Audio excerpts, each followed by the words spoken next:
Hey folks, welcome to another video. This sort of little series of videos. Probably just upload a lot of these on the same day. Um, Looking at the Survivor series to be honest, I watch a bunch of them at the same time. Well, not the same time because these are pretty long. Each one's about 2 hours and 40 minutes. And a lot of these, pretty much all these are the first time I'm watching these, but because I watched a lot of them like back to back. They kind of run together, so it's not going to be the best review. But 1989 is the one I'm talking about this time. This is Survivor Series. The first one you had was the Enforcers versus the Dream Team. Big Boss Man, Bad News Brown, the Model Rip Martel, Honky Tonk Man versus Dusty Rhodes, Bruce the Barber Beefcake, El Matador Tito Santana, and the Red Rooster. Now, this one, I really don't remember much about this one. Oh, well, one thing I do remember is that the Bad News Brown guy, if you watch my 1988 one, the same fucking thing happened with that one. And that's Bad News Brown's on a team, and what happens is someone accidentally hits him on his own team, and he gets pissed and he leaves. And like the same thing happened the year before in 1988.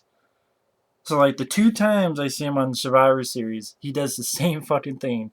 He's on a team, someone hits him, and he just pisses and he leaves, and he loses by a count out. I'm like, really?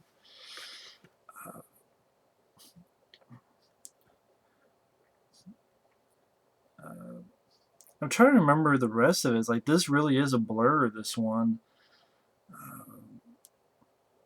I think Dusty Rhodes and Bruce the Barber Beefcake won, though. Which that was cool that Dusty Rhodes got the win. I don't mind Dusty Rhodes. Dusty Rhodes is one of those guys maybe at this time isn't really the most wrestler, but he has a personality that's fun. And for some reason they gave him that fucking polka dot like outfit, like just polka dots. Like I guess someone didn't like him and made that sort of big joke, give him those polka dot outfit. Like really shitty outfit. But and Bruce Barber Beefcake I didn't mind. Got to see him a lot, especially in this early stuff, until I think it was something like he was on the beach, and then there was like somehow someone, I don't know if it was a parasailing or something, hit his face and fucked up his face, and he had to have some surgery on it. Then he came back with this whole thing where he had a mask or something. Team with Hulk Hogan.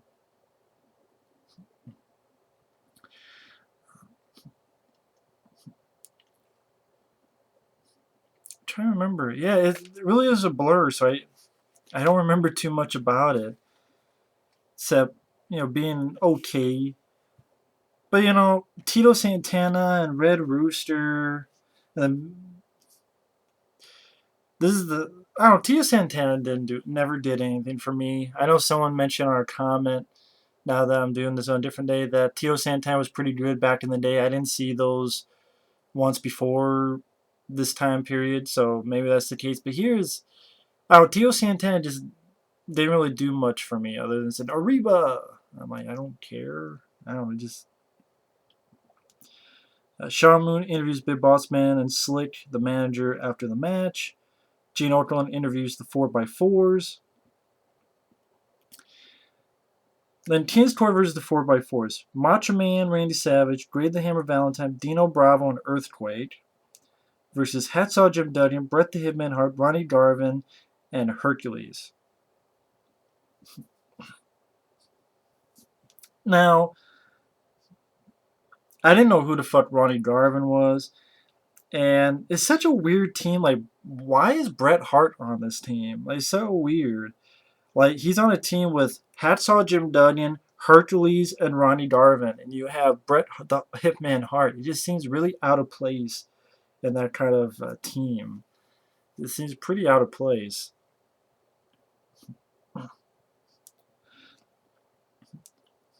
And Hercules is one of those guys that again, so many times I've seen this guy. It seems like he always loses. He's like Coco Beware. Is like Hercules. Maybe the first or second WrestleMania he won. I don't know. I haven't seen the WrestleManias in a long time. But it seems like all the other places, Hercules, just one of those guys that really he's strong, but at the same time he loses. Like I know this one he loses to Earthquake. Earthquake, on the other hand, I remember liking. I remember that was one of the guys I saw back in the day. I remember his fight with Hulk Hogan. Like it was during an interview segment, and Earthquake like jumped on him a couple times and supposedly fucked up his sternum, Hulk Hogan's sternum and chest. And I remember that promo. That I'm sure you can find like a Hulk Hogan promo. Like if you type in Hulk Hogan Earthquake video, it was like they showed. I kind of like the music in that promo. I really do. I'm not sure. I can't hum it or anything, but sort of a sad version of the Hulk Hogan theme, Real American, and they have like flashbacks to him with helping Miss Elizabeth and with Tugboat, who would later be Typhoon, and like other people, like shaking Ultimate Warrior's hand, like stuff he's done in the past. And Earthquake just seemed like very big. Not only was he big, but he was also the tag team Natural Disasters with Typhoon. That was a guy that I thought was a good villain. He was a good villain. And the only things I can remember is, well, other than the tag team, he had a feud with Hulk Hogan, and I think Jake the Snake Roberts. Because at one time, Earthquake supposedly stomped on Jake the Snake, like his snake called Damien.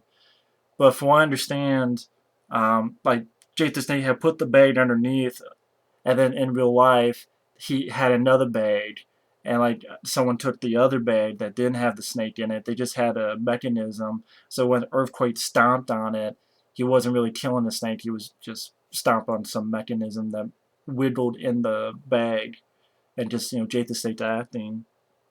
And I can't even say that was a feud. I just remember that one thing. But I know him and Typhoon Natural Disasters were tag team champions, but Earthquake by himself, they didn't really do a whole lot, to be honest. At this time, it was called Canadian Earthquake, which I'm like, why do you have to call him Canadian Earthquake? Why didn't you just call him Earthquake from the beginning? I still don't know who the fuck Dino Bravo is. I keep thinking of the Flintstones character, you know, the pet. Gray the Hammer Valentine really does nothing for me. So a lot of these people are like, what? And then, yeah, Hercules first to get pinned, of course, by Earthquake, which would make sense. Earthquake's big guy. Hacksaw Jim Duggan, just like I say, either once in a while he wins, but usually if he loses, it's either disqualification or once again here he wins from a count out because he gets outside, he loses from a count out. It's never like a clean loss. So it's always some stupid bullshit that's like, come on. When you see it once, fine, but when you see it over and over again, it gets a little bit tiring. Maybe that's the thing about watching these over and over again. Nice to see a little bit of Bret the Hitman Hart versus Macho Man Randy Savage, and I think Randy Savage beats Bret Hart with his flying elbow. Yeah, that's cool. Ronnie Garvin. There's one thing that I think it was this guy Ronnie Garvin did that I thought was interesting. I'm not sure if it was this one, but like he took the guy was flat on his back, and this Ronnie Garvin guy, not sure if it was this one or another one, he'll like go around the guy, and he'll like stomp his arm, and then do like this, and then he'd go to his leg, and then go to here, then go to here, then go to here, and then even on the guy's face, like he's curb stomping the guy. Like he's literally like, he would curb stomp him, but he do like a twist on it too. And like it would get like a big reaction, and he like stomp on the guy and does this, and stomps on the guy and does like on different parts of the guy's body. Like a stomping, and I don't know, just the way it was done, it was like, that looks painful, and which it should look painful. And I thought that was kind of interesting. I had not seen that done before. Maybe it has. Maybe it's been done since, but I thought that was interesting. He still lost, but I thought that was sort of interesting. But yeah, I believe Macho Man, Earthquake. This is when Macho Man was a bad guy. Macho Man, Earthquake, Canadian Earthquake, and Dino Bravo are the survivors of that one. And yeah, I remember it being okay, but it was just like, why is Bret Hart in this sort of weird thing? Some not caring about some of the participants. The genius, who I believe is Macho Man Randy Savage's brother, the guy who was the genius, Poffo. He's still, I think it was Randy Savage's brother. Then the next one, this one kind of pissed me off. It was Ted DiBiase, Powers of Pain, who are kind of like the Legion of Doom ripoffs, because they had like the same haircuts and paint. Ted DiBiase, Powers of Pain, and Zeus, yes, from No Holds Barred, the movie, Tiny Lister Jr., Zeus, they had him in here. I think he was in a steel cage match, which I remember liking, Big Boss Man versus Hulk Hogan, a steel cage match, which I thought was actually a pretty good one. But I like both. You know, I Hulk Hogan as a character, I don't mind, and I like Big Boss Man. May he rest in peace. I like Big Boss Man, whether it be as a villain or as a good guy. That was a pretty fun steel cage match, and before it, Zeus, Tiny Lister Jr., he was like standing next to the steel cage. That was like the first time, and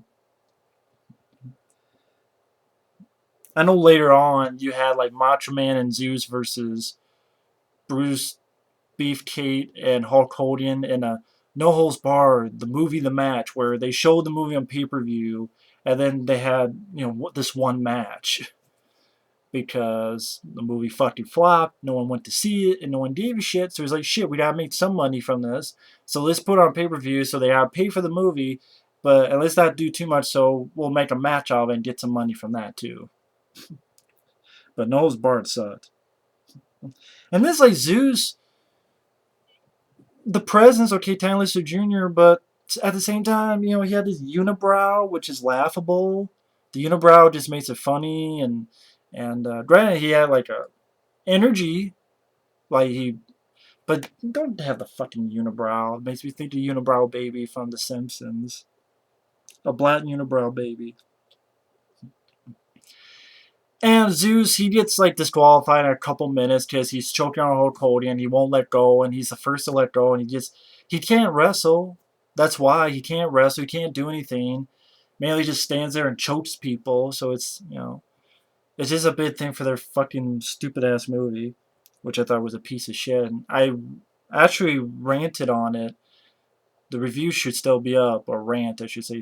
No Holds Barred. I thought it was a piece of shit. I should look just to make sure. Now that I said that, I think it is still up. Noah's Bar, though, it's trying to make Hulk Hogan a star, jealous of fucking Roddy Piper. But Roddy Piper made a good movie called They Live. Yeah, the Flying Ninja 1 has sent me the movie. Yeah, I thought that movie was a piece of shit. Rather watch Suburban Commando than fucking No Holds Barred. But so Zeus gets, because he can't wrestle, he's not wrestling, so he gets disqualified. Hulk Hogan's team is again Hogan, Jake the Snake Roberts, and Demolition. Now what's weird is that Demolition, the two guys, Action Smash, who are guys that kind of had the Kiss makeup, they both get pinned by one of the Powers of Pain. Like one of the Powers of Pain pins one guy, then the other Powers of Pain pins the other guy.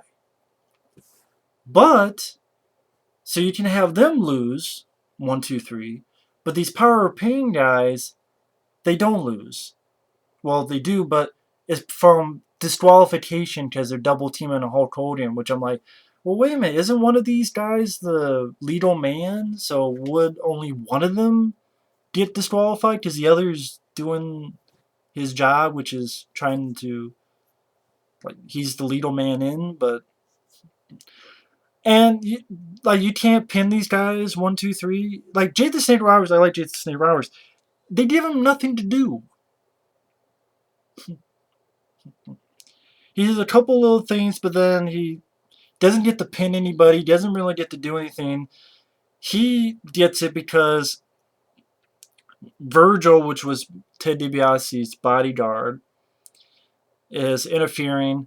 Jason State does the DDT on him, but then Ted DiBiase like pins him. All he does is a fucking punch. Like he does one of these things like he's on top, not even on a top rope. Like Jake the Snake does the DDT on Virgil. DiBiase just stands and does this and punches Jake the Snake and pins him. And he pins him, puts his feet on the ropes, and then gets the 3 count. And I'm like, that's a lame way for. That did nothing for Jake the Snake. If so, it hurt him. Because he lost in such a stupid way, and you didn't even give him a guy to beat. Like, why couldn't he beat the Powers of Pain? Or both of the Powers of Pain guys? You're able to beat the Demolition guys, but not Jake the Snake beat the Powers of Pain guys, any of them? They had to both be fucking disqualified, so those 2 guys, which I'm like, why the fuck would you just have both of these guys disqualified? Not one or the other, you get both of them. And then Jason Snake Roberts doesn't get to do much. Oh, he fucking did Virgil. No one gives a shit about Virgil. He's not much of anything. TBS doesn't get to pin anybody. Hulk Hogan pins $1 Million Man and celebrates for like 10 minutes. And I'm like, it's kind of like you have some of these like Bam Bam Bigelow or Jake the Snake Roberts. And they do a shit job shortchanging these guys. Like Baron Bigelow, what was that on the previous one?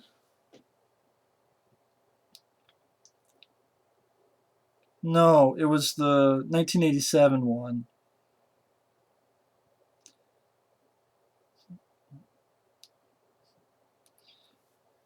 The 87 one with Baron Bigelow, and he's faced off against these 3 gigantic guys, pins 2 of them. Andre the Giant finally gets him. But then Hulk Hogan comes in, steals the spotlight, and poses for 10 minutes. And I'm like, what about Bam Bigelow? Not even like hold his hand, like, hey, good job. Hey, look what he did. Here's the same thing with Jake the Snake. You don't give him anything. Well, we DDT's a fucking bodyguard. Let him DDT anybody. The Powers of Pain guys, one or both of them, or no, and then Hogan wins. Sole Survivor.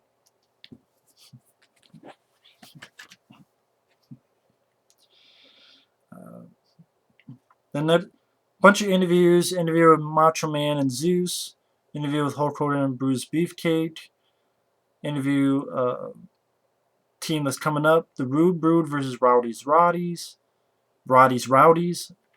Ravishing Rick Rude, Mr. Perfect, and the Rougeau brothers versus Roddy Piper, Jimmy Superfly Snuka, and the Bushwhackers. Bushwhackers I remember watching when I was a kid on videotapes, but that were taped from a aunt of mine, because we didn't have the channel that wrestling was on, so my aunt would tape some wrestling stuff. I wish I still had them to this day. But I remember the Bushwhackers, they're the guy that do like this.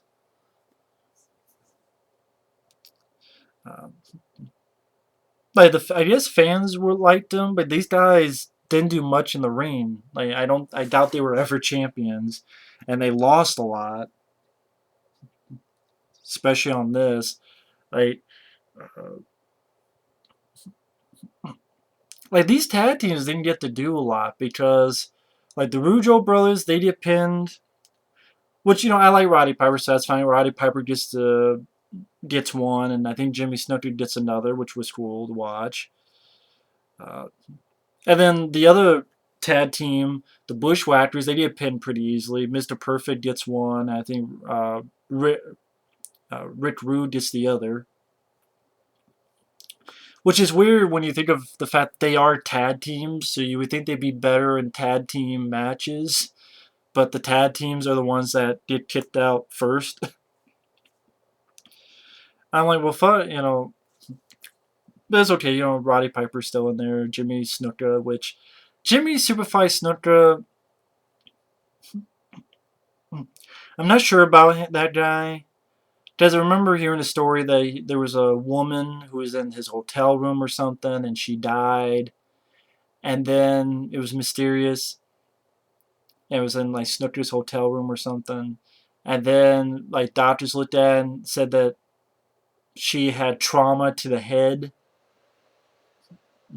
And there was wonder even to this day, like, did Jimmy Snooker kill her? An act of rage, something like that. And that's why Jimmy Superfly Snuka, I mean, he was famous for that leap, but afterward, if they ever had him, he pretty much lost 9 times out of 10. Like, if Jimmy Superfly Snuka, if you saw him, he would lose 9 times out of 10. Even to this day, he'd lose 9 times out of 10. He pretty much always lost. Very rare. I don't think I've ever seen him win, now that I think about it. Maybe I've watched the. I can't think of any, but so that's one that I'm still not sure. A little bit suspect, but at the same time, you never know. But I've always been a fan of Roddy Piper. Even movies like I Love They Live. I like Hell Comes to Fraud Town, and this Jungle Ground, and there's other movies I like him in. But then there's Rick Rude and Mr. Perfect, and again, Mr. Perfect is one of those guys that Kurt Hennig, made recipes along with Ravage and Rick Rude. I thought were pretty good bad guys. It is Jimmy Snuka, okay, and Roddy Piper, okay, but then Rick Rude and Roddy Piper, they get counted out. Both get counted out, and it's like, I thought that was kind of lame. And of course, Mr. Perfect beats Jimmy Snuka, and Mr. Perfect wins. I'm like, I don't know what more I could say about that. And then the last one you had was Andre the Giant, Haku, Arn Anderson, and Bobby the Brain Heenan versus Ultimate Warrior, Jim the Anvil Neidhart, and the Rockers. I will admit I had fun with this, maybe because I like Ultimate Warrior, but also I like Bobby the Brain Heenan, whether he's on commentary or even when he's has to be put into a wrestling ring. I thought Bobby the Brain Heenan does a fun job. Andre the Giant, he just counted out because, which I'm fine with at this time, because Ultimate Warrior pretty much just comes in, beats the shit out of him, and pushes him out, and which I'm fine with because Andre the Giant, he doesn't really do much. He can't really do much. He pretty much stands in the corner for the most time. Once in a great while, gets put in to do one or two things and heads out, which I'm fine with. Okay, if you don't have him in there, shows the Ultimate Warrior like, wow, look what Ultimate Warrior did to Andre the Giant. So at least it gives somebody something. So it gave Ultimate Warrior showing how powerful he is.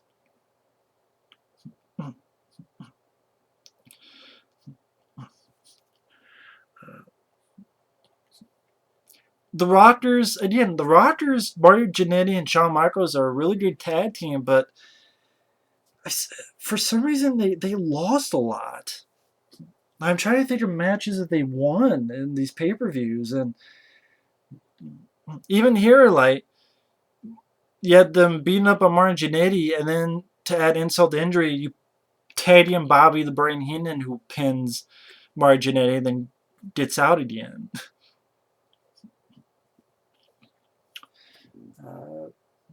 Arn Anderson, I thought he was pretty good, doing like these spine busters and such. I thought he was pretty good. Haku, from what I understand, Haku, most people say Haku was the toughest motherfucker ever in wrestling. Like, he's the guy you wouldn't want to fuck with out of anybody. So I'll believe them.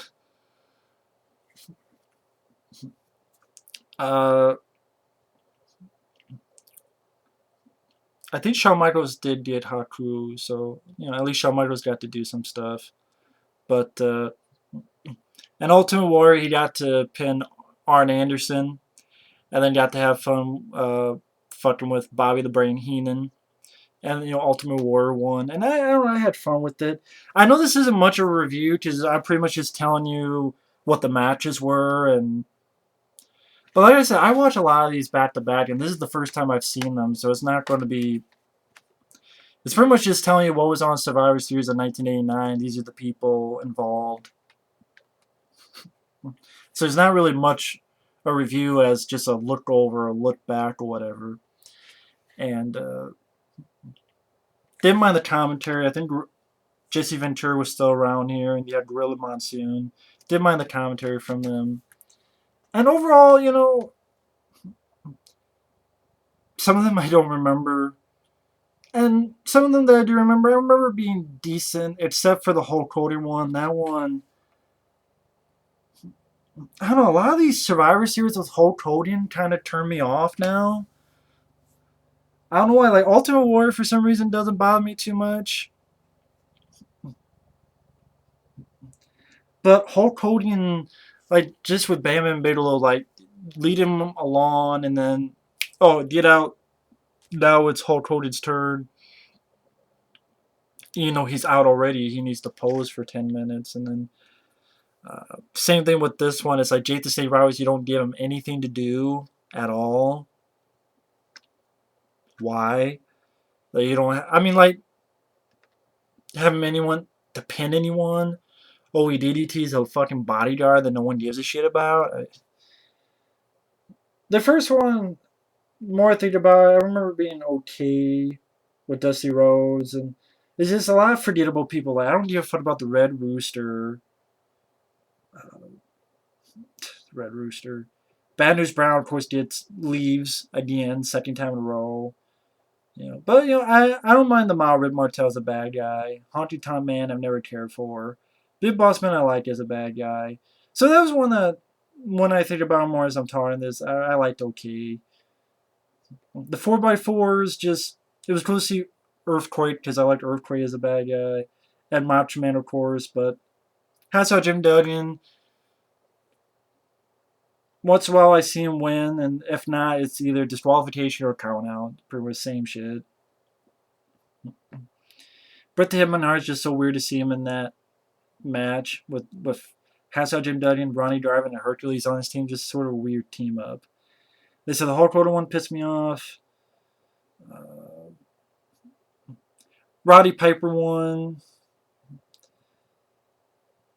The fact that Roddy Piper and Rick Rude got counted out, which a lot of these are like cop outs. These counted outs and double DQs. I mean, if we don't have 4 and 4 and 5 or 5. Stop with all these constant, like, here's countouts, or do you get out? Here's disqualification, get out. And like in that one, there was 3 disqualifications with the Hulk Hogan one. Because Zeus got disqualified, and the Powers of Pain got disqualified. Which leaves Ted DiBiase to be pinned by Hulk Hogan. So the bad guys, 3 out of 4 got disqualified. It just kind of made it fucking pointless.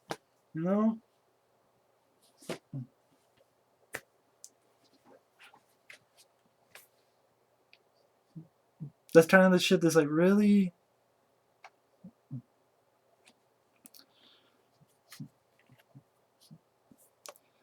I mean, like, at least the Ultimate Warrior, at least, like, Shawn Michaels was able to get Haku, and then, I don't know, Jim Neidhart, I don't think got anybody, but, he was the first to go. Well, Andre the Giant, technically, but Ultimate Warrior just didn't piss me off. But I'm just going to stop. I'm just fucking 30 minutes in. That's just my little look over, not little, but look over on Survivor Series 1989. Okay, decent, is what it is. Oh, you guys would probably do a better job in a review / look over on 1989 Survivor Series. So you can feel free to let me know what your thoughts are on it. I mean, Arn Anderson seems a very talented wrestler. I like Ultimate Warrior, so I like and the Rockers are really good. It's just they lose a lot for some reason. I mean, they could have been like much higher tag team if they didn't have them lose all the time. The Roddy Piper one, I don't know, I think it could have been better. The Holding one, like I said, pissed me off for those reasons. I mean, 3 of the 4 bad guys getting disqualified throughout it. Just the State not be able to do anything. I don't know, the one with the Macho Man, I don't know, just that one, the first one, it was what it was. So it was decent. Well, it was okay. I don't know. Just I didn't. I wasn't mad watching the thing. Just the. I would say the only bad one for me was the Hulk Hogan one. Really enough, the others I could watch, and my favorite is probably the Ultimate Warrior one. Anyway, this is my opinion. Anyway, thanks for watching. Take care, and stay tuned for a couple more.